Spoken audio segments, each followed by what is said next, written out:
교회 소식 말씀드리겠습니다. 코로나 바이러스 감염증에 따른 예배 변경 사항 안내입니다. 저희 교회는 수도권 사회적 거리두기 4단계에 따라 좌석의 10%까지 현장 예배 참석으로 진행하고 있습니다. 주일 예배 실황 영상은 오전 9시와 11시, 녹화 영상은 오후 2시에 교회 홈페이지를 통해 제공합니다. 수요 예배 금요 기도회 주일 예배와 동일한 방법으로 10%의 현장 참여와 실시간 온라인으로 진행합니다. 많은 참여 바랍니다. 모임 및 행사 광고입니다. 서울로의 제100회 정기회가 12일 화요일 오전 10시 서현교회당에서 있습니다. 공지 및 협조사항입니다. 학습 세례 입교 예식이 11월 7일 주일에 있습니다. 성례를 희망하시는 분 본당 로비에 준비된 신청서를 작성해서 교육자들에게 제출하여 주시기 바랍니다. 오늘 오후에 오리엔테이션으로 각 신청자들에게 연락을 드리겠습니다. 온라인 헌금 안내입니다. 하나은행에 입금해 주시면 되고요. 입금자명 표기 방법으로 표기해서 보내주시면 되겠습니다. 연희 선교 소식지 안내입니다. 금번 연희 선교 소식지가 전자책으로 발행이 됩니다. 전 교인에게 전자책을 볼 수 있는 주소를 전송해 드리도록 하겠습니다. 박모세 선교사님에게 문의해 주시면 되겠습니다. 소식 및 교우동정입니다. 문대성 강도사 목사 안수식이 12일 화요일 낮 12시 서현교회당에서 있습니다. 전교인 천독 성경 읽기 마라톤입니다. 709번 최춘하 집사님, 710번 이복희 원사님, 712번 김진희 집사님께서 해주셨습니다. 수험생 명단이 주보에 나와 있습니다. 수능일은 11월 18일 목요일입니다. 코로나 기간 어렵게 준비하는 우리 수험생들을 위해서 많은 기도 부탁드립니다. 이상입니다. 다 같이 자리에서 일어나셔서 송영에 맞춰 묵도하심으로 주일 예배를 하나님께 드리시겠습니다.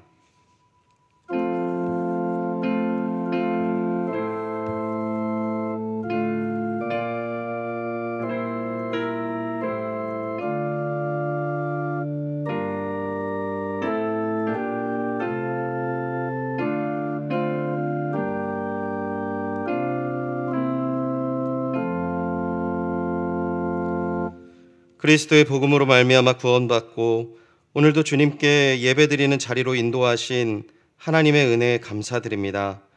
주님, 오늘도 성령 충만함으로 거룩한 성도의 삶을 살기를 원하오니 인도하여 주시옵소서.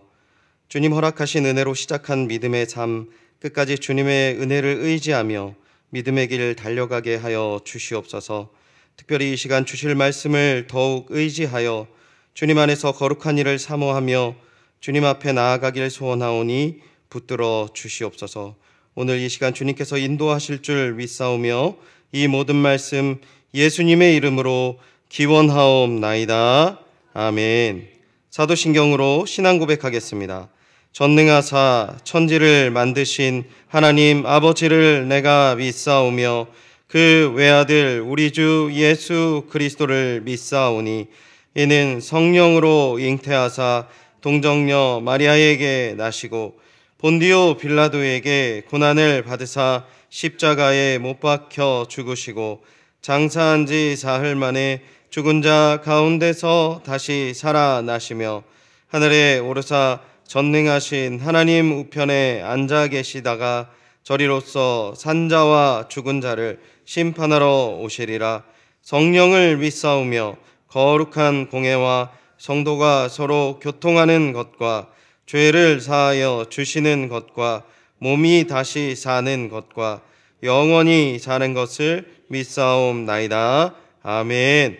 자리에 앉아주시기 바랍니다. 찬송가 44장 지난 1회 동안에 다 함께 찬양 드리시겠습니다.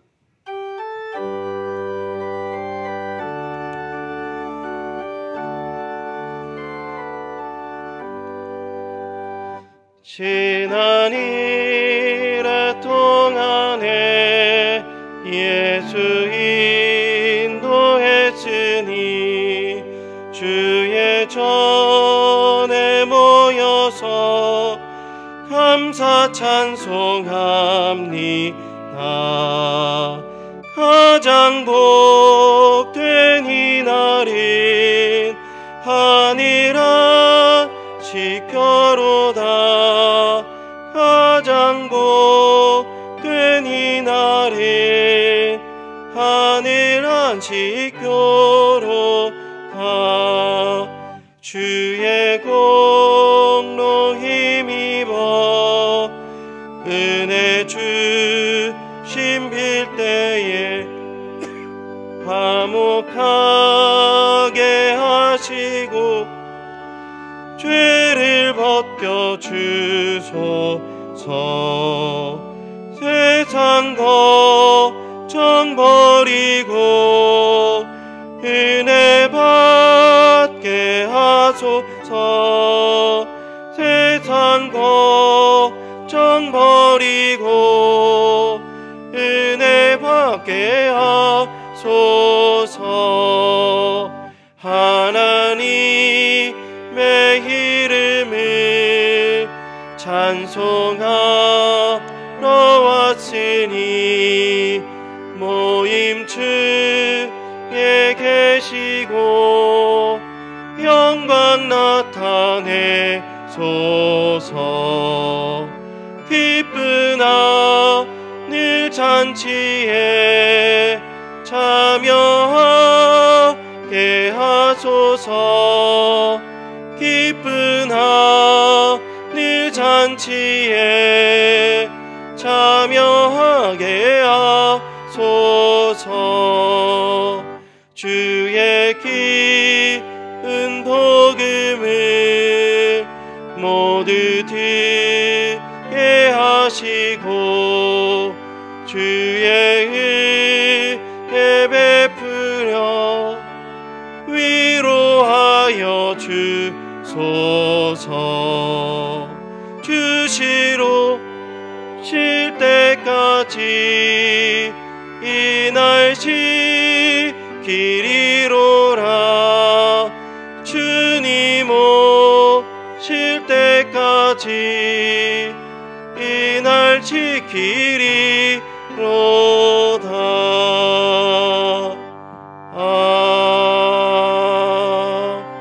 아멘.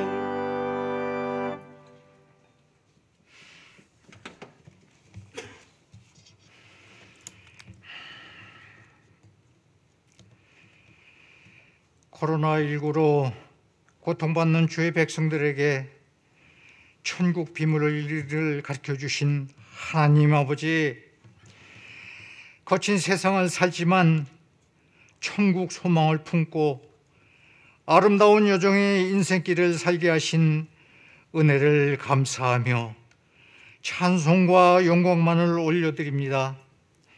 오늘도 찬송과 마음을 바치는 기도와 생명의 말씀을 통하여 천국 가는 여행연습에 동참하기 위해서 이 자리에 왔습니다. 이 길이 천국 가는 길임을 믿사오니 저희들의 걸음걸음을 불기둥과 구름기둥으로 인도하여 주시고 드려지는 예배를 흠양하여 주시고 하늘 형통의 신비를 깨달아 하는 은혜를 더하여 주옵소서. 아무리 생각해도 주님 앞에 나올 만한 가치가 없으며 또 찬송을 부를 만큼 정결하지도 않은 저희들입니다. 한마디가 진실한 참회가 되게 하시고 천국 가는 길에 든든한 힘이 되게 하여 주옵소서. 주님은 담대하게 세상을 살라고 부탁하셨지만 저희는 비겁할 때가 많았습니다. 또 굳게 서서 일을 이루어야 할 저희들이 낙심될 때가 많았음을 자복합니다. 언제나 하늘나라를 바라보며 정직하고 진실하게 걸어가야 하지만 거짓과 위선과 불의의 걸음을 걸었음을 고백하는 죄인을 불쌍히 여겨 주옵소서.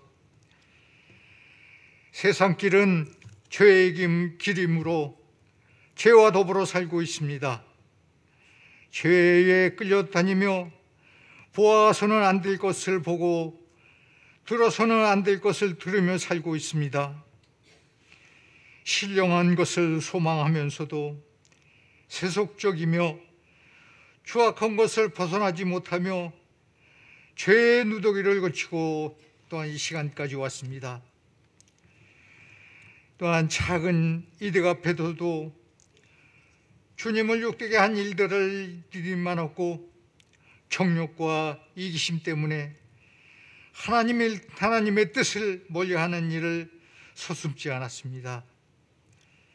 천국 가는 밝은 길, 그 밝은 빛에 비추어 볼 때 얼마나 죄인이고 얼마나 악에 찬 사람인가를 알게 되고 또 스스로 부끄러운 마음, 두려운 마음으로 주님 앞에 엎드립니다.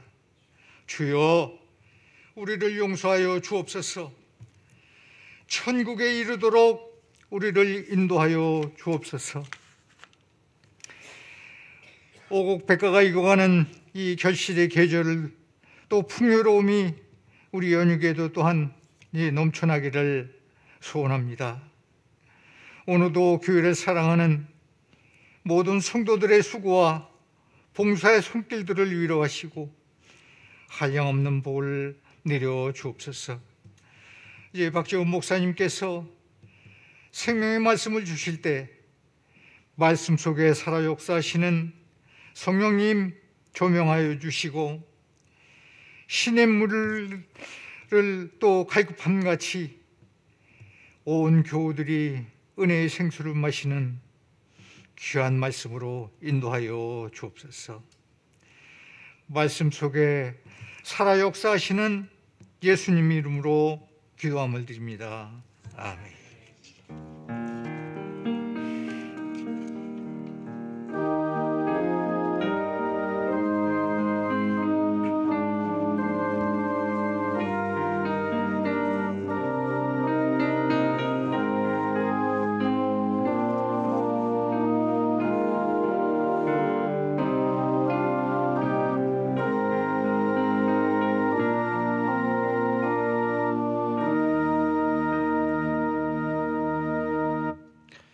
오늘 주시는 은혜의 말씀입니다. 다 함께 겸허한 마음으로 하나님의 말씀을 받겠습니다. 하나님의 말씀 누가복음 17장 11절부터 19절까지의 말씀입니다.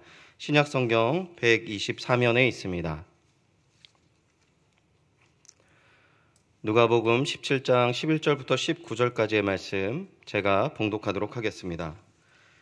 예수께서 예루살렘으로 가실 때에 사마리아와 갈릴리 사이로 지나가시다가 한 마을에 들어가시니 나병 환자 10명이 예수를 만나 멀리 서서 소리를 높여 이르되 예수 선생님이여 우리를 불쌍히 여기소서 하거늘 보시고 이르시되 가서 제사장들에게 너희 몸을 보이라 하셨더니 그들이 가다가 깨끗함을 받은지라.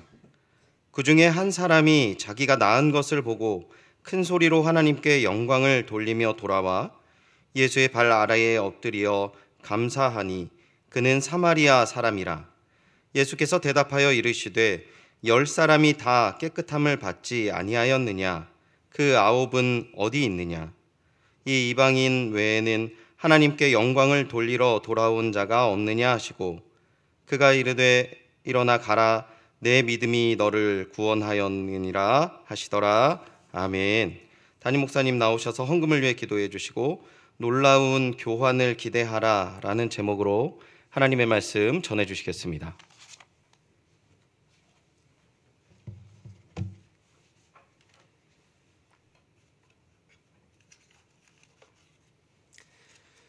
감사의 제목 함께 나눕니다. 하나님의 은혜에 감사드립니다. 아들의 생일도 하나님께 감사드립니다. 주님, 병상에서의 고통을 도와주시옵소서. 결혼 57주년을 기념하여 하나님의 은혜임을 감사드립니다. 하나님, 코로나로 힘든 시기임에도 불구하고 아들의 결혼식을 행복하게 잘 마치게 하신 감사드립니다. 자녀 부부가 믿음의 가정으로 살아가길 소망하며 기도드립니다. 성경 이독을 하게 하신 은혜 하나님께 감사드립니다. 주님, 다시 일으켜 주시니 감사드립니다. 국가적인 재난이라는 질병도 주님의 권능 앞에 살아될 것을 믿고 기도합니다. 하나님, 세종대왕님을 우리나라의 민족의 조상으로 입게 하셔 또 이런 귀한 날도 허락하심을 감사드립니다. 하나님, 다른 사람을 판단하기 전에 나 자신을 돌아보는 지혜가 있게 하여 주시옵소서. 우리 감사의 예물들 우리 함께 기도하도록 하겠습니다. 사랑의 하나님, 하나님께서 사랑하시는 주의 귀한 자녀들이 이 자리에 모였습니다. 주님, 하나님 아버지께 감사의 예물을 드립니다. 우리의 삶이 비록 어려울지라도 하나님 아버지 앞에 10의 1조로 또 감사로 선교로 또 하나님 아버지께 다양한 모습으로 드린 이 귀한 예물들이 하나님 나라를 위해 귀하게 사용되게 하여 주시옵소서. 드린 예물들의 그 손길들 하나하나 축복하시며 그 손에 하나님 아버지의 은혜가 풍성한 삶이 되게 하여 주시옵소서. 예물 드리지 못한 삶의 어려움들과 생활의 염려로 지친 연약한 성도들의 삶도 돌보사 동일한 은혜를 더하여 주시옵소서. 예수님의 이름으로 기도드립니다. 아멘. 할렐루야. 오늘도 이렇게 우리 사랑하는 성도님들과 또 온라인으로 오프라인으로 하나님께 예배드릴 수 있음이 큰 기쁨입니다. 예배의 자리에 나온 모든 성도님들을 주님의 이름으로 환영하고 축복합니다. 오늘 누가복음 17장 11절에서 19절 말씀 가지고 놀라운 교환을 기대하라 라는 하나님 말씀 함께 나누고자 합니다. 여러분, 오늘 뭔가 하나 선택할 수 있는 시간을 드리겠습니다. 이 둘 중에서 갖고 싶은 것이 무엇인지 한번 선택해 보세요. 백화점 상품권 100만 원, 현금 100만 원. 여러분 뭐 고르시겠습니까? 아니, 말씀하셔도 돼요. 제가 드리진 못해요. 근데 말씀하셔도 됩니다. 예. 들렸어요, 제 귀. 현금이 좋아요. 네. 두 번째, 더 쉽게 선택하실 수 있게 하나 더 드려볼게요. 누가 양배추 100만 원어치를 갖다 주길 원하세요? 아니면 현금 100만 원 받기 원하십니까? 현금. 네. 제 앞에 9시 예배 때도 그랬지만 교회에 반년 와서 말씀을 전하면서 오늘이 가장 피드백이 좋았던 날인 것 같아요. 네. 왜 현금이죠? 설명하는 건 어렵지만 왜 현금인지는 누구나 알 수 있습니다. 안 배워도 알아요. 유동성이 큰 자산이다. 뭐 복잡한 얘기할 거 없습니다. 선택이 어렵지 않아요. 왜 이렇게 선택이 어렵지 않습니까? 어떤 상황이 생기더라도 교환할 수 있는 현재 가치에 가장 가깝게 보존되는 교환 가치가 높은 수단이라는 것은 우리 길 가는 초등학생을 잡아놓고 물어봐도 알 수 있습니다. 특별히 뭐 양배추에 대한 추억이 있는 분이 아닌 이상은 다 현금 100만 원을 고르게 되어 있죠. 캐나다에 이 카일 맥도날드라는 한 청년이 있었어요. 이 청년은 그의 간절함과 작은 빨간 클립 하나를 가지고 물물 교환을 시작하기 시작했어요. 100원도 안 되는 이 빨간 클립을 가지고 그의 간절함으로 시작한 물물 교환, 이 교환의 과정은 매우 특별했어요. 맨 처음에 이걸 어디에 올려놨어요.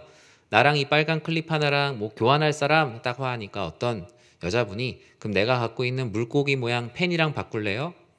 그렇게 한 번 한 번의 교환이 거듭되다가 캠핑용 스토브와 교환하게 되고 또 몇 번의 교환을 거쳐서 생각지도 못하게 눈에서 타는 스노우 오토바이와 교환을 하게 됐어요.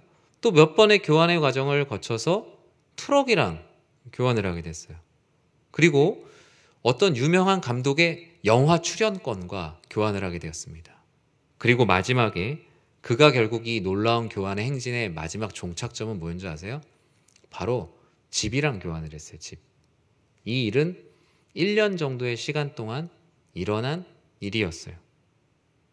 지금 우리가 살아가는 자본주의 사회는 물물 교환의 시대라고 말합니다. 내가 가진 좋은 것을 가지고 지금 내가 있는 것보다 조금 더 좋은 것과 바꾸고 살아가는 거예요. 요즘 내가 뭐 물물 교환을 하나라고 생각할 텐데 꼭 물물 교환만 얘기하는 게 아니라요. 내 노동력을 다른 재화와 교환하기도 하죠. 또는 내가 가지고 있는 다른 가치를 좀 더 좋은 가치를 가지고 있는 물건이나 물건과 교환하기도 합니다. 뭐 이것을 경제생활이라고도 하고 투자라고도 하죠. 그래서 우리가 만나는 모든 일상에서의 만남은 내가 가지고 있는 것보다 더 좋은 것을 얻으려는 교환의 시장. 우리는 그런 삶을 살아가고 있습니다. 오늘 본문에는 자본의 이런 교환과는 감히 비교할 수 없는 놀라운 교환의 결과, 그 이야기가 기록이 되어 있어요. 클립이 펜으로 바뀌고 트럭으로 바뀌고 집으로 바뀌는 이런 교환과는 비교할 수 없는, 바로 우리의 생명이 달려있는 놀라운 교환의 현장이 오늘 말씀에 기록이 되어 있어요. 나병 환자 10명과 그들과 만나는 예수님과의 이 말씀 가운데는 어떤 놀라운 교환의 이야기가 기록되어 있을까요?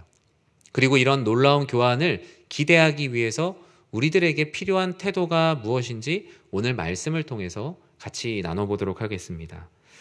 먼저 이러한 간절함과 은혜의 놀라운 교환, 이 놀라운 교환을 기대하기 위해선 긍휼을 하나님께 구해야 합니다. 긍휼을 구하라.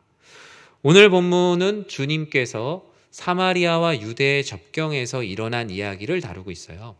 사마리아와 유대 사람들의 관계는 친한 관계가 아니죠. 마치 전라도와 경상도의 접경에 있는 그 화개장터, 거기에 정서랑 되게 비슷하지 않았을까라는 생각을 하게 됩니다. 10명쯤 되는 무리가 예수님께 다가옵니다. 점점. 그런데 그 무리가 좀 심상치 않아요. 뭔가 그 태도가 쭈삣쭈삣하는 느낌입니다. 그들이 어떤 무리들이었어요? 바로 나병 환자였죠. 요즘 나병이라는 표현을 쓰지 않고 이제 한센병이라는 표현을 쓰지만 성경에 일단 나병이라고 기록되어 있기 때문에 설교는 나병이라고 하겠습니다. 불쌍하고 처절한 인생이에요. 여러분, 성경에서 나병 환자, 예전에 나병이라고 안 하고 뭐라 그랬죠? 어릴 때? 문둥병이라고 그랬어요. 어릴 때 문둥병 이러면 이제 아이들이 교회 학교 선생님한테 질문해. 선생님, 문둥병이 뭐예요? 그 얘기를 듣고 오면 너무 무섭죠. 예. 그만큼 성경에서 나오는 나병과 문둥병은 절망의 상징이고 다시 회복할 수 없는 소망 없는 상태를 말합니다. 심지어 성 안에 살지도 못하고요. 성 밖에 그들끼리 모여 살아야 하는 격리 대상이에요. 요즘 우리가 이제 격리라는 말 하면은 예전에는 잘 몰랐지만 요즘 이제 격리라는 게 어떤 건지 이제 아마 잘 아실 거예요. 사회에서 인간이 받아야 할 최소한의 대우와 따뜻한 사랑, 인간의 존엄성을 인정받지 못하고 이 나병 환자들은 사람답지 못한 삶을 살아야 했습니다. 그리고 그들은 예수님과도 사회적인 어떤 거리두기를 하고 있는 그 느낌의 말씀이 12절 하반절에 이렇게 기록되어 있어요. 나병 환자 10명이 예수를 만나 멀리 서서. 여러분, 만난다라는 건 뭐예요? 접촉이죠. 그런데 만났는데 멀리 섰대요. 무언가 평범하게 만나기 어려운 상황이라는 것을 만나 멀리 서서라고 말하죠. 멀리 서 있어요. 예수님을 만났다라는 무언가 접촉은 시작되었지만 멀리 서 있다는 거리가 본문 가운데 기록되어 있어요.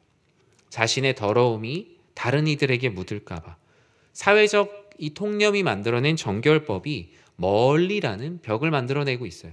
당시 나병 환자들이 내가 있는데 저쪽에서 나병 환자 아닌 사람이 오면 어떻게 해야 되는지 아세요? 나 부정한 사람이다. 나 부정하다라고 소리를 질러야 돼요.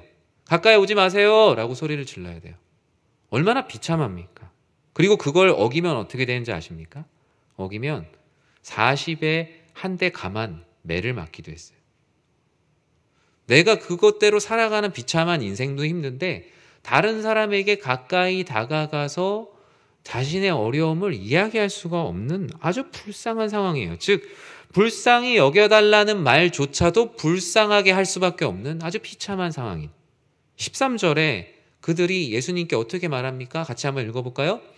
소리를 높여 이르되 예수 선생님이여 우리를 불쌍히 여기소서. 불쌍히 여겨달라는 말을요 사실 창피하잖아요. 그런데 이걸 멀리 떨어져 있으니까 어떻게 해야 돼요? 큰 소리로 해야 되는 거예요. 예수님 불쌍히 여겨주십시오. 가까이가 있으면 내가 창피하니까 작게라도 얘기할 수 있고 아니면은 옷자락을 붙드는 어떤 행위를 통해서 할 수 있는데 그 모든 게 차단되어 있기에 이들이 할 수 있는 건 큰 소리로 불쌍히 여겨달라고 하는 거예요. 그런데 이것이 얼마나 큰 용기였겠어요? 아까 뭐라 그랬어요? 가까이 다가갈 때 뭐라고 해야 돼요? 나 부정하다라고 소리 질러야 되는데 예수님을 향한 긍휼을 구하고자 하는 용기가 그들이 예수님께 우리를 불쌍히 여겨달라고 외치게 된 거예요. 이건 그냥 예수님 지나갈 때 예수님 불쌍히 여겨주세요 한 게 아니라 그들의 사회적 통nhập 안에서 그들은 엄청난 믿음의 도전, 긍휼을 구하는 엄청난 도전을 하고 있는 것입니다. 주님과의 자신과의 만남이 보이지 않지만 그들의 마음 가운데 있는 작은 믿음, 그 긍휼을 구하는 작은 믿음이 부정하다라는 외침이 아니라 주여 우리를 불쌍히 여겨주시옵소서라고 기도하게 되는 믿음의 한 걸음을 떼게 된 거예요. 이 믿음에 대해서 히브리서 11장 1절에서 우리가 잘 알고 있는 말씀 뭐라고 말합니까? 우리 같이 한번 읽어볼까요? 믿음은 바라는 것들의 실상이요 보지 못하는 것들의 증거니라고 말씀하고 있습니다. 바라는 것들의 실상, 아직 보지 못하는 거지만 그것의 증거라고 말해요. 공동번역에선 좀 더 쉽게 말합니다. 믿음은 우리가 바라는 것들을 보증해주고 볼 수 없는 것들을 확증해준다. 아직 바라는 것들이 실현되진 않았지만 마치 실현된 것처럼 보증해주고 그리고 아직 보이지 않지만 마치 보이는 것처럼 확증해준다라는 거예요. 그들의 주님을 향한 외침은 아직 그들의 나병이 나은 것도 아니지만 마치 나은 것처럼 볼 수 있는 보증이었고 앞으로 나아질 거라는 확증이었어요. 그것을 가지고 주님께 예수 선생님 우리를 불쌍히 여겨주십시오 라고 외치게 된 겁니다. 그들은 주님께서 불쌍히 여겨줄 것이라는 그 마음만으로 치유될 것에 대한 작은 믿음이 있었어요. 모두가 거리를 두는 그들에게 주님께서 어떻게 말씀하십니까? 우리 14절 상반절을 읽어볼까요? 같이 한번 읽겠습니다. 보시고 이르시되. 보시고 이르시되. 단순한 그냥 서술일 수 있어요. 예수님께서 보시고 이르셨다. 근데 당시에 나병 환자들이 보통 뭐라고 얘기하고 다녔다 그랬어요? 부정하다라고 얘기해. 나한테 가까이 오지 마세요 했는데 이런 사람이 나 좀 불쌍히 여겨주세요라고 하면 일반적인 나병 환자가 아닌 사람들은 나한테 말 걸지 마라. 가까이 오지 마라. 아마 줄행랑을 쳤을 거예요. 그들이 만들어낸 율법의 거리보다 더 큰 거리를 가지고 있었을 거예요. 근데 예수님께서는 그들을 보셨어요. 그리고 그들과 함께 말을 섞으셨어요. 그들의 소리를 들을 뿐만 아니라 그들의 삶의 어려움 가운데 함께 하기로 주님께서 약속하신 것이었어요. 세상은 나병 환자들과 마음을 같이 하고도 싶어 하지 않습니다. 그들의 아픔을 들으려 하지도 않고 한 공간에서 숨쉬기조차 싫어해요. 같은 공간에 있는 것이 싫어서 심지어 그 법을 진리보다 더 중요하게 생각하고 그들을 성 밖에 몰아내지 않았습니까? 그런데 모두가 등을 돌리는 그때 주님께서 그들을 보셨다.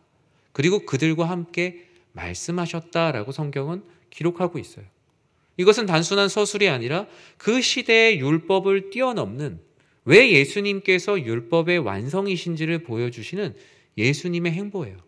그들이 믿음으로 한 발 다가왔다면 예수님께서는 그들이 복음 가운데 복음을 더 크게 볼 수 있도록 그들에게 더 크게 다가가셨다라는 거예요.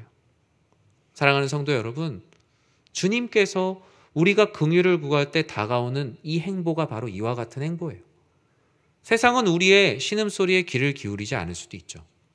우리가 갖고 있는 기도 제목에 관심이 없는 많은 이들도 있을 거예요. 하지만 주님께서 긍휼을 구하는 자리마다 더 큰 걸음을 떼셔서 우리들에게 다가오심을 믿으시기 바랍니다. 여러분들의 삶에 긍휼을 구해야 될 제목들이 있다면 하나님께 기도하세요. 주님, 저를 불쌍히 여겨주십시오.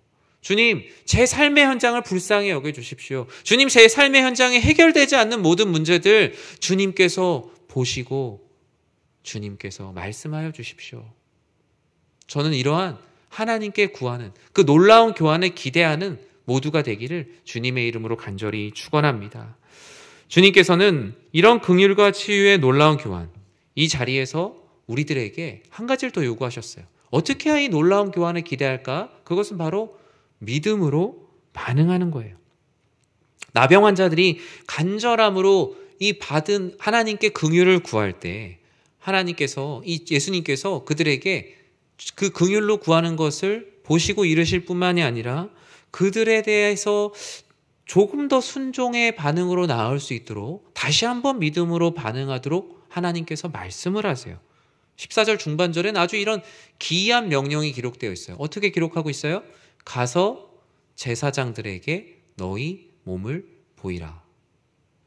오늘 14절을 저는 이제 상중하로 쪼개서 볼 텐데, 앞에선 예수님께서 보시고 이르셨다 할 때 아마 이 나병 환자들의 마음은 어땠을까요?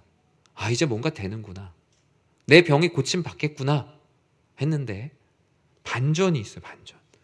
가서 제사장에게 너희의 몸을 보여라. 중간 과정이 없는 거예요. 병을 고쳐달라고 주님께 기도했는데 제사장에게 몸을 보여라. 감히 생각하지도 못한 일을 주님께서는 시작한 것이지만 그 말을 들은 나병 환자들의 입장에서는 중간에 설명이 필요한 말씀이기도 했어요. 참 이상해요. 왜 예수님께서 나병 환자들이 이렇게 왔을 때 보시고 이르시고 가서 그들에게 머리에 하나하나 안수를 하시고 바로 나병을 다 고치시고, 아니면 말씀으로 바로 고치셨으면 됐을 텐데 왜 그들에게 제사장에게 가서 몸을 보이라 라고 했을까요? 그리고 그 말씀을 들었을 때 나병 환자들의 마음은 과연 어땠을까요?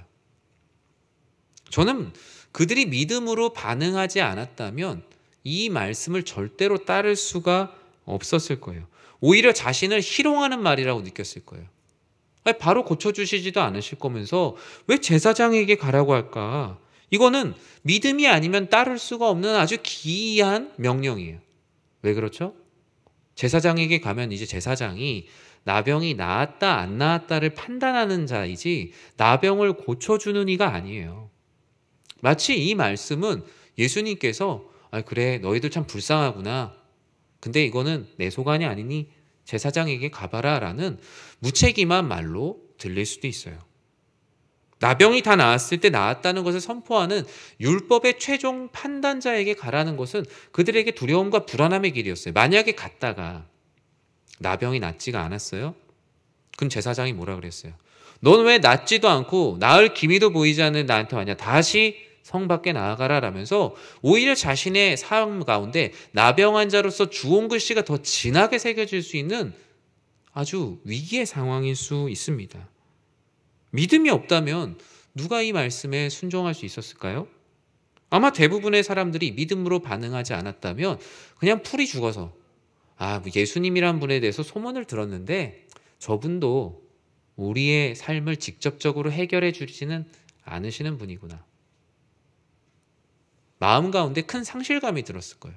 풀이 죽었다든가 아니면은 분노해서 오히려 자신들의 공동체로 다시 돌아가게 되었을지도 몰라요. 하지만 그들은 믿음으로 주님께 긍휼을 구하였던 그 작은 믿음이 있었어요. 부정하다라고밖에 외칠 수 없었던 그들이 용기를 내어 믿음으로 주님께 예수 선생님 우리를 불쌍히 여기소서라고 시작한 그 믿음의 여정, 그 신자의 걸음은 계속적으로 진행이 되고 있었어요. 주님께서 그들을 믿음의 길로 인도해 주고 계셨어요. 내 생각과 주변의 상황으로는 절대로 더 이상 따를 수 없었던 그들은 신비하게도 그 길을 따라가게 돼요. 전 이 말씀을 볼 때 그 예수님 가나의 혼인잔치를 생각하게 됩니다. 물이 변하여 포도주가 되었을 때 그들이 포도주가 된 것을 보고 그곳에 갔는가? 아니면 포도주가 되기 전에 그곳에 물을 따르고 갔는가? 여러분들은 그것을 알고 계시지 않습니까? 그들은 믿음으로 동일하게 반응하며 걸었어요. 제사장을 향한 발걸음을 뗍니다. 마치 아브라함이 아들 이삭을 데리고 모리아 산으로 향했던 것처럼. 그리고 이삭이 앞으로 우물이 있을지 없을지 알지 못하고 새로운 우물을 향해 떠났던 것처럼. 야곱이 그 광야에서 앞으로 어떻게 될지 모르며 인생의 절망 가운데 누웠던 그 밤의 시간처럼 동일한 상황을 경험하게 돼요. 왜냐하면 서로의 모습을 봤을 때 더 희망이 없는 거예요. 10명이 이제 제사장에게 가요. 근데 서로의 모습을 보면 어때요? 소망이 없어요. 여전히 나병 가운데 있고 그 나병으로 인해 문드러진 얼굴들과 삶의 어려움들이 그 가운데 그대로 있어요. 오히려 서로를 바라보면 더 시험에 들어요. 그럼에도 불구하고 그들이 발걸음을 뗄 수 있었던 건 주님께서 주신 아주 특별한 믿음이라는 선물 때문이에요. 믿음의 반응이란 내가 이해되어서 시작하는 발걸음이 아니에요. 내가 납득이 되어서 내가 주판을 튕겨보고 수지타산이 맞으니까 걷는 걸음은 믿음의 걸음이 아니에요. 그리고 주님께서는 그렇게 걸으라고도 말씀하지 않으셨어요. 그리고 믿음으로 반응하라는 건 결코 주님의 횡포도 아니에요. 여전히 마음 가운데 의심이 있고 여전히 마음 가운데 두려움이 있고 여전히 어떻게 될지 모르지만 그래도 내 작은 믿음 하나 가지고 제사장에게 가보자라는 마음으로 걷는 그 걸음이 바로 믿음의 걸음이에요. 이것은 주님의 율법의 횡포가 아니라 율법의 횡포 가운데 성 안에 거하지도 못하고 사망의 골짜기 가운데 거하는 그들을 진정으로 성 안으로 부르시는, 제사장에게 가보라고 성 안으로 부르시는 주님의 초대요. 그것이 바로 그들에게 들려진 복음이라는 것입니다. 지금 여러분의 삶 속에서도 여전히 이해되지 못해서 이 제사장으로 가는 발걸음을 떼지 못하는 걸음들이 있습니까? 저는 그 길을 걷는 것이 바로 신자의 걸음이라고 생각해요. 마치 이제 앞으로 주님께서 베풀어 주실 놀라운 교환에 대한 그 기대가 더욱더 커지고 더 큰 이제 일들이 펼쳐질 텐데 그것을 기대하는 마음으로 나아가길 원하는 거예요. 그들은 믿음으로 반응하여서 제사장으로 향하는 걸음을 떼게 됩니다. 14절 하반절에 그 놀라운 교환의 이야기의 결말을 이렇게 말하고 있어요. 뭐라고 말합니까? 같이 읽어볼까요? 그들이 가다가 깨끗함을 받은지라. 제가 앞서 말씀드린 이 모든 건 다 한 절 안에서 일어난 일이에요. 14절 상반절에 보시고 이르시되 14절 중반절에 뭐라고 했어요? 너희 가서 제사장들에게 몸을 보여라. 그리고 14절이 채 끝나기도 전에 그들이 가다가 깨끗함을 받은지라. 한 절 안에 다 있는 거지만 우리에게는 이 시간이 너무나 긴 시간이에요. 보시고 이르시되 가서 제사장에게 너희 몸을 보여라 라고 얘기해서 그들이 가다가 깨끗함을 받은지라. 근데 이 띄어쓰기보다 더 넓은 시간이 우리들에게 시련과 시험으로 다가와요. 제사장이 가라. 근데 그들이 가다가까지 가는 데까지 얼마나 많은 고민이 있습니까? 그리고 그들이 가다가 깨끗함을 받은지라까지에 대해서 얼마나 많은 마음의 어려움이 있습니까? 과연 이 길을 가야 되는가? 하나님을 원망하기도 하고 왜 제사장에게 가라고 했을까? 하나님에 대해서 마음 가운데 불편한 마음들이 막 생겨요. 그런데 놀라운 일이 일어났죠. 가다가 깨끗함을 받았대요. 예수님의 말씀과 뭔가 다른 것 같아요. 예수님은 가서 제사장에게 보이라라고 얘기했어요. 그런데 예수님께서 말씀하신 말씀을 잘 뜯어보면 가서 너희 몸을 제사장에게 보이면 고쳐줄 거다라는 얘기를 하지는 않으셨어요. 일단 가라라고 얘기했지 언제 고쳐줄지에 대해서는 얘기 안 했는데 우린 이 말씀을 읽을 때 벌써 그렇게 이해해요. 제사장에게 보이라 그러면 제사장이 고쳐주나 보다. 이미 우리 스스로가 말씀을 읽으면서 그렇게 생각해요. 근데 예수님은 그런 생각을 갖고 계시지 않으셨거든요. 예수님의 놀라운 교환의 장터는 그들이 이미 그 발걸음을 뗄 때 이미 시작되고 있었어요. 그런데 사실 일반적인 드라마면 어떻겠어요? 제사장에게 딱 갔어요. 그래서 뭔가 자기를 칭칭 감아놓았던 옷을 다 벗으니까 나병이 다 사라졌다. 이러면서 보통 끝이 날 거예요. 그런데 예수님은 더 놀라운 교환을 이 과정 가운데 준비해 놓고 있었다는 거예요. 이것이 율법이 줄 수 없는 오직 복음만이 허락할 수 있는 놀라운 교환이라는 거예요. 이미 도착하기도 전에 가는 가운데 가다가 깨끗함을 받게 되는 것. 이것이 바로 믿음으로 구원을 받고 믿음으로 은혜를 받는 놀라운 교환의 장이라는 것입니다. 사랑하는 성도 여러분, 저는 여러분들의 삶의 모든 기도와 모든 하나님께 바라는 일들이 다 이와 같이 이루어지기를 기도합니다. 인과관계가 있어서 이루어지는 은혜, 그것은 우리들에게 은혜라기보단 이랬기 때문에 얻어진 거라는 인과관계로 얻어진 결과처럼 느껴질 때가 많아요. 그러면 이것은 쉽게 우리들에게 사라져요. 내가 노력했기 때문에 이렇게 됐다. 내가 열심히 살았기 때문에 이렇게 됐다. 말로는 은혜라고 말하지만 실제로 내 가운데는 내 인생을 내가 자수성가 같이 살아온 일들이 더 많이 느껴진다라는 거예요. 주님께서는 긍휼을 구하고 믿음으로 반응하는 자리에서 그 길 가운데, 그 신자의 길 가운데 하나님께서 모든 것을 이루시는 분이심을 여러분 모두가 믿으시기 바랍니다. 우리가 그 신자의 길 가운데 결과를 얻지 못하고 있는 것이 아니라 이미 엄청나게 많은 것들이 치유되고 있고 낫고 있는 거예요. 주님께서는 내가 모든 일에 믿음으로 반응하고 순종할 때 우리가 생각하는 그 시점에 이르기 전에 놀라운 일들을 행하심을 믿으시는 우리 모두가 되기를 진심으로 기도합니다. 주님께서는 이제 오늘 말씀에서 얘기하는 놀라운 교환, 가장 중요한 교환을 준비해 놓고 있어요. 보통 이야기라면 여기서 끝나죠.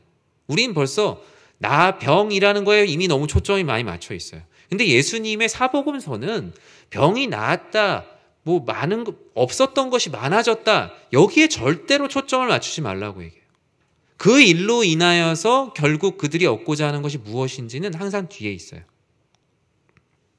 주님께서 준비해 두신 정말 놀라운 교환은 너희들이 받은 은혜를 하나님께 영광으로 올려드리는 이 놀라운 교환의 마지막 스테이지에 모든 은혜가 다 있어요.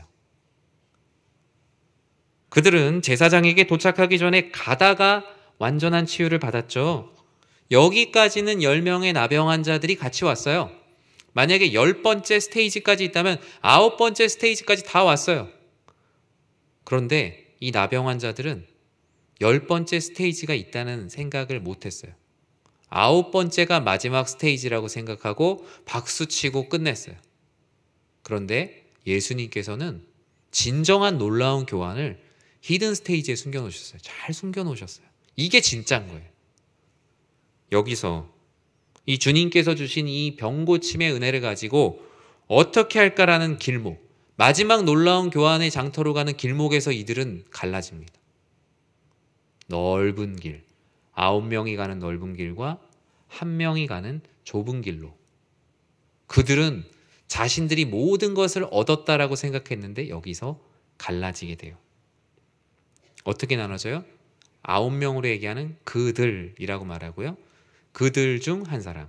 성경 이 뒷부분 14절 이후에는 그들과 그들 중 한 사람의 이야기를 각각 조명하고 있습니다. 그들은 어떤 사람일까요? 9명. 그들은 은혜의 현상에만 마음을 빼앗기고 은혜를 주신 주체를 잃어버렸어요. 쉽게 설명해 볼까요? 예를 들어 세뱃돈으로 5만 원을 받았어요. 너무 감사한 거예요. 와, 그동안 용돈이 없었는데 5만 원을 받다니 너무나 기뻐서 고맙습니다라는 말을 세뱃돈을 주신 분한테 해야 되는데 5만 원권의 신사임당한테 하고 있는 거예요. 5만 원에게 감사합니다 하고 있는 거예요. 5만 원, 이 5만 원에 너무 보이다 보니까 주신 분의 얼굴이 안 보이고 5만 원에 그려진 신사임당만 보이는 거예요. 그들은 은혜를 주신 주체를 잃어버렸고 5만 원만 가지고 있는 거예요. 이것이 되게 놀랍다. 이게 내 인생의 최고의 교환이다. 그런데 이 은혜를 베푸신 분은 마지막 제일 중요한 스테이지를 준비해 놓고 계셨는데 5만 원에 마음이 팔려서 5만 원 갖고 다 돌아간 거예요. 마지막이 진짜인데. 은혜의 주체를 잃어버리게 되자 그들은 이 나병으로 인해서 나병이 나은 것이 결국에는 그냥 하나의 우연이요. 하나의 운이요. 내가 어떻게 그 전에 공덕을 잘 쌓았나? 이런 착각을 하게 만들었어요. 그런데 그들과 달랐던 성경은 그들 중 한 사람에 주목하고 있어요. 그들 중 한 사람. 그들 중 한 사람은 이런 은혜의 주체를 기억하고 마지막으로 펼쳐질 가장 크고 놀라운 교환의 장터에 결국 이르게 됐어요. 여기까지 있는 줄 몰랐는데 우리도 나병이라는 거에 초점을 맞추고 있는데 나병은 마지막 장터가 아니었어요. 결국 주님께서 교환하고자 하는 건 나병보다 훨씬 더 큰 것을 바꿔주고 싶어 했어요. 15절과 16절은 한 사람을 이렇게 표현합니다. 우리 같이 한번 읽어볼까요? 그 중에 한 사람이 자기가 낳은 것을 보고 큰 소리로 하나님께 영광을 돌리며 돌아와 예수의 발 아래 엎드려 감사하니 그는 사마리아인이라.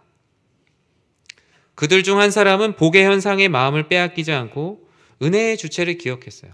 앞서 그들이 맨 처음 기억하세요, 여러분? 나병 환자들이 예수님께 어떻게 하죠? 큰 소리로 예수 선생님 불쌍히 여겨주소서라고 말하잖아요. 그런데 그 큰 소리로 다시 영광 올려드리는 교환의 장터에 나온 사람은 이 한 사람이었어요. 뭐라고 얘기해요? 큰 소리로 하나님께 영광 올려드렸대요. 큰 소리로 긍휼을 구했던 그가 큰 소리로 영광을 올려드리는 마지막 교환의 장터까지 오게 된 거예요. 유일하게 큰 소리로 불쌍히 여겨달라고 얘기했던 이가 큰 소리로 영광 올려드린 유일한 한 사람이 되었어요. 그는 밥상에 차려진 맛있는 음식 자체의 마음을 빼앗기지 않았어요. 그 음식을 차려주신 이의 얼굴을 바라보았어요. 그리고 그 예수님의 발 앞에 완전히 납작 엎드렸어요. 그는 뭘 느낀 거예요? 이 예수님이 주는 그리스도시요 살아계신 하나님의 아들이심을 그는 믿게 된 거예요. 그는 아무도 열지 못했던 그 감춰져 있는 교환의 장터에 초대받게 된 거예요. 그런데 왜 성경은 그를 사마리아인이라고 콕 집어서 얘기를 할까요? 유대인들은 자신들이 구약의 하나님을 소유하고 있다고 생각했어요. 그래서 이것만으로 충분하고 우리는 다른 모든 이방 민족들은 가질 수 없는 최고를 가지고 있다고 생각했어요. 하지만 그들은 마지막 스테이지에 진출하지 못했어요. 바로 예수를 그리스도로 믿을 때 구원을 받는다라는 마지막 놀라운 교환의 장터로 가지 못했어요. 그들은 아마 나병이 나은 것처럼 나는 건강하게 이 세상을 살아갈 거라고 생각했지만 그들에게는 영원한 생명이 없었어요. 그런데 이 한 사람은 영원한 생명을 얻게 되었어요. 이 놀라운 교환의 최종적인 단계, 마지막 스테이지로 간 유일한 한 사람이 되었던 거예요. 그러면 무엇이 이 나머지 사람들을 마지막 이 놀라운 교환의 장터로 가지 못하게 했을까요? 로마서 1장 21절은 마치 이 누가복음의 내용을 그대로 답을 한 것처럼 말하고 있어요. 같이 한번 읽어볼까요? 하나님을 알되 하나님을 영화롭게도 아니하며 감사하지도 아니하고 오히려 그 생각이 허망하여지며 미련한 마음이 어두워졌나니. 이 말씀 잠깐 띄워놔 주시겠어요? 9명의 사람들이 마지막에 예수님 앞에까지 오지 않은 그냥 그 이유라고 봐도 될 것 같아요. 하나님을 알아요. 마치 아까 사마리아인과 반대된 유대인의 모습을 봅니다. 하나님을 아는데 하나님을 영화롭게 하지 않아요. 하나님을 영화롭게 하지 않는 것, 즉 하나님의 아들이신 예수를 그리스도로 믿지 않는 거예요. 그리고 구원하신 이에게 감사하지도 아니하고 내 이웃이 어디까지입니까? 어떻게 해야 구원을 받습니까? 라는 예수님의 입장에서 얼토당토하는 질문들을 계속하고 있죠. 그 생각이 허망하여진 거예요. 마음이 어두워진 거예요. 아무리 은혜를 받아도 이 놀라운 교환의 마지막 장터, 받은 은혜를 하나님께 영광 올려드리는 자리로 오지 않으면 이전까지 교환했던 모든 가치들은 다 사라져요. 이제까지 내가 쌓아왔던 모든 부가가치들은 사라져요. 그리고 그게 제일 무서운 건 뭔지 아세요? 그게 불행인지 모르고 살아요. 나병 환자들은 아마 내가 병고침을 받았으니까 이제 행복한 인생이다라면서 평생을 살겠지만 예수를 그리스도로 만나지 않는 인생이 되면 그들에게 영원한 생명은 없어요. 이 땅 가운데 나병이 없는 삶은 살았겠죠. 하지만 영원한 생명은 없어요. 그런데 그들 중 한 사람, 이는 나병을 고침받은 것은 하나의 전조에 불과했고 영원한 생명을 얻었어요. 성 밖에서 성 안에 들어오는 정도가 아니라 사망에서 생명으로 옮김을 받게 된 거예요. 이게 얼마나 놀라운 교환이에요. 앞에 이 나병을 낫게 된 이것과는 비교할 수 없는 마지막에 엄청난 교환의 은혜가 담겨 있었어요. 그런데 이것을 알지 못하고 은혜 자체에만 집중하고 은혜를 사장시키고 소유하려고 하고 그것 자체로 다 끝났다라고 하나님께 영광 올려드리는 일을 뒤로 하고 그냥 가면 우린 그걸 뭐라 그래요? 성경에 얘기하는 어리석다라는 게 바로 이거예요. 누가복음 12장 20절에서 어리석다라는 사람의 이야기가 나오죠. 어리석은 자여 오늘 밤에 내 영혼을 도로 찾으리니 그러면 내 준비한 것이 누구의 것이 되겠느냐 하셨으니, 저 어리석은 자여라는 말에 오늘 나병을 고침받은 자여 라고 한번 넣어볼까요? 오늘 나병을 고침받은 자여, 오늘 밤에 내 영혼을 도로 찾으면 너가 오늘 나병이 나은 것이 무슨 의미가 있니? 하나님께서 말씀하시는 거예요. 나병이 나은 것 자체가 중요한 게 아니라 나를 만나 영원한 생명으로 가는 그 놀라운 교환의 장터로 가지 않으면 나병이 나은 게 무슨 의미가 있냐는 거예요. 여러분 그렇지 않아요? 마지막에 영원한 생명이 그 제일 중요한 곳으로 가지 않으면 이것은 하늘에 갖고 갈 수가 없는데 이게 무슨 의미가 있냐는 것입니다. 땅에 쌓아놓는 은혜는 이와 같이 결국에는 사라질 것들이에요. 유통기한이 지난 상품권처럼, 상장 폐지된 유가증권처럼 아무런 가치가 없게 됩니다. 그렇다면 우리가 주님께 받은 많은 은혜, 어떻게 해야 해요? 은혜를 하나님께 다시 영광으로 올려드려야 돼요. 은혜를 내가 드리는 하나님께 올려드린 영광으로 빨리 교환해야 돼요. 그래야 이 가치가 사라지지 않는 거예요. 이 교환된 영광은 어떻게 돼요? 하나님께서 그냥 다 가지세요? 다시 우리들에게 더 붙여서 돌려주세요. 이게 하나님 나라의 방법이에요. 이게 하나님 나라의 물물교환이고, 이게 하나님 나라의 놀라운 교환의 역사입니다. 저는 여러분들이 그 어떤 전문가보다 예수를 그리스도로 믿을 때 이 놀라운 교환을 잘 해낼 수 있으리라 믿어요. 그리고 우리가 그런 교환의 장터에서 영원한 생명을 가장 바라는 그러한 은혜의 사람들, 그 한 사람이 되기를 진심으로 축원합니다. 말씀을 맺습니다. 결국 놀라운 교환이라는 건 하나님께 받은 은혜를 하나님께 가지고 오는 것, 그리고 하나님께 가지고 온 것을 하나님께서 다시 우리들에게 돌려주시는 것, 그리고 그 은혜를 다시 또 하나님께 가지고 오는 것. 얼마나 아름답습니까? 하나님께서는 이것이 바로 하나님 나라의 놀라운 교환이다라고 말씀하셨어요. 루터는 이 놀라운 교환을 즐거운 교환이라고 말했어요. 즐거운 교환. 즐거운 교환. 제가 오늘 설교 제목을 놀라운 교환을 기대하라 라고 했는데, 이 놀라운 교환이라는 단어는 사실 신학적인 단어예요. 왜 놀랍냐? 루터가 놀라운 교환이 뭐라고 얘기했냐면요, 죄인인 우리가 교환 가치가 하나도 없는 그 빨간 클립만도 못한 아무것도 없는 우리의 이 삶을 주님께서 영원한 생명을 가진 존재로 바꿔주신 거예요. 그것을 하기 위해서 예수님께서 십자가에서 못 박혀 죽으시고, 아무런 가치 없는 우리의 이 가치를 십자가에서 놀랍게 바꿔주신 거예요. 그것이 바로 놀라운 교환이에요. 사망에 이를 수밖에 없는 우리들에게 생명을 주셨고, 이 땅 가운데 멈출 수밖에 없는 우리들에게 영원한 생명을 주신 놀라운 교환.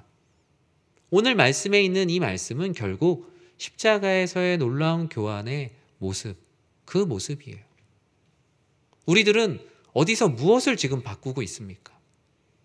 어떤 것이 가장 좋다고 해서 거기서 줄을 서서 이게 제일 좋다고 내 신앙까지도 심지어 바꾸고 있지는 않습니까? 앞서 얘기한 그 청년도 항상 가장 가치가 높은 것으로 바꾼 건 아니었어요. 어떠다가는 자신의 욕망에 따라 남들이 보기에 훨씬 더 낮은 가치의 조건과 바꾸기도 했어요. 그런데 우리가 믿고 있는 그리스도 예수를 믿는 그 신앙, 혹시나 다른 것과 바꾸고 있고 그것이 되게 놀라운 일이라고 생각하지 않습니까? 마치 우리 어릴 때 집안에 있는 너무나 중요한 건데 엿장사가 왔다고 그것을 바꿨을 때 부모님한테 엄청 크게 혼나지 않을까요?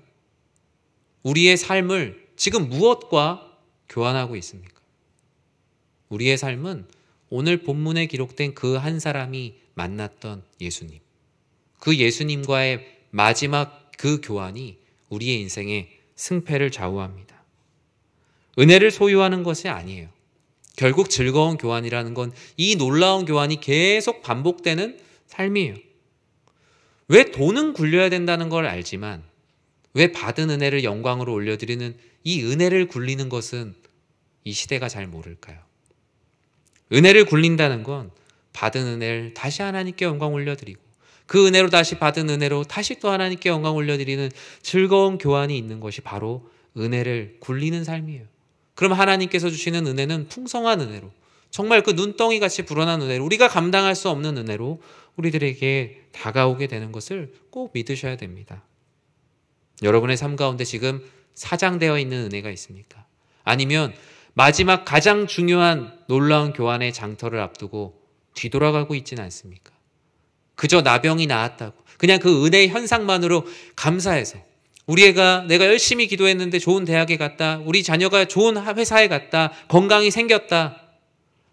하나님께서 주시는 그것도 은혜지만 하나님은 거기까지 주려고 우리의 인생을 부르신 게 아니에요. 영원한 생명을 주시고자 하시는데 거기서 멈춰서 돌아가는 9명과 같은 길을 살고 있지는 않습니까? 저는 우리 모두가 그들 중 한 사람의 길, 예수님 앞에 꿇어 엎드려 주님 감사합니다. 주님 제 병을 고침도 감사한데 저에게 어느 순간 병 고침에 대한 그 은혜보다 하나님께 영광 올려드리고자 하는 그 마음이 찾아온 것이 저에게 더 큰 은혜가 되었습니다. 주님께서는 바로 그러한 자에게 내 믿음이 너를 구원하였다. 내가 너에게 영생을 선물로 줄 것이다. 그는 진정으로 성중에 거하는 자, 하나님의 성 안에 거하는 자가 되었습니다.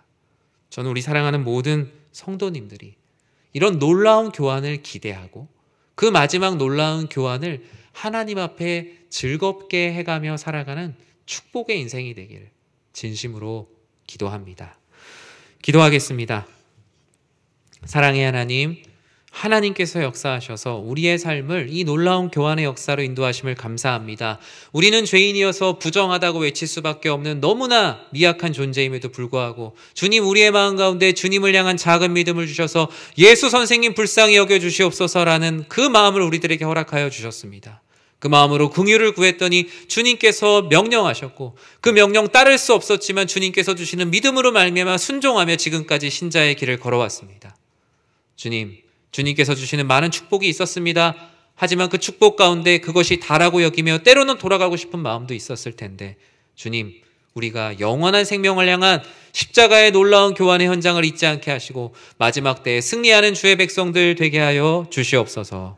예수님의 이름으로 기도드립니다. 아멘. 우리 이 시간 다 같이 자리에서 일어나셔서 찬송가 429장 세상 모든 풍파 너를 흔들어 함께 찬양하도록 하겠습니다.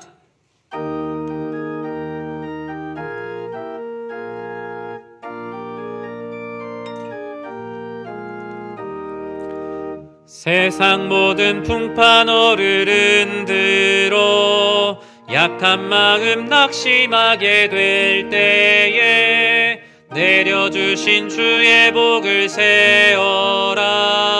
주의 크신 복을 내가 알리라. 받은 복을 세어보아라. 크신 복을 내가 알리라. 받은 복을 세어보아라. 주의 크신 복을 내가 알리라. 세상 근심 걱정 너를 누르고 십자가를 등에 지고 나갈 때 주가 내게 주신 복을 세어라. 두려움 없이 항상 찬송하리라. 받은 복을 세어보아라. 크신 복을 내가 알리라. 받은 복을 세어보아라. 주의 크신 복을 내가 알리라. 세상 권세 너의 앞길 막을 때 주만 믿고 낙심하지 말아라. 천사들이 너를 보호하리니 염려 없이 앞만 보고 나가라. 받은 복을 세어보아라. 크신 복을 내가 알리라. 받은 복을 세어보아라. 주의 크신 복을 내가 알리라. 이제는 교회의 머리가 되시는 우리 주 예수 그리스도의 은혜와 하나님의 사랑과 성령 하나님의 감화와 감동, 위로 교통 충만하심이 하나님을 사랑하고 하나님 안에 믿음의 길을 걸으며 아버지 하나님께서 베풀어 주신 은혜를 영광으로 올려드리는 놀라운 교환의 장터로 그로 인한 영생을 얻으며 살아가기를 소원하는 주의 모든 백성들 머리 위에 자녀들, 사업장 모든 인생 가운데 주님의 크신 은혜가 영원토록 함께 있을지어다. 아멘.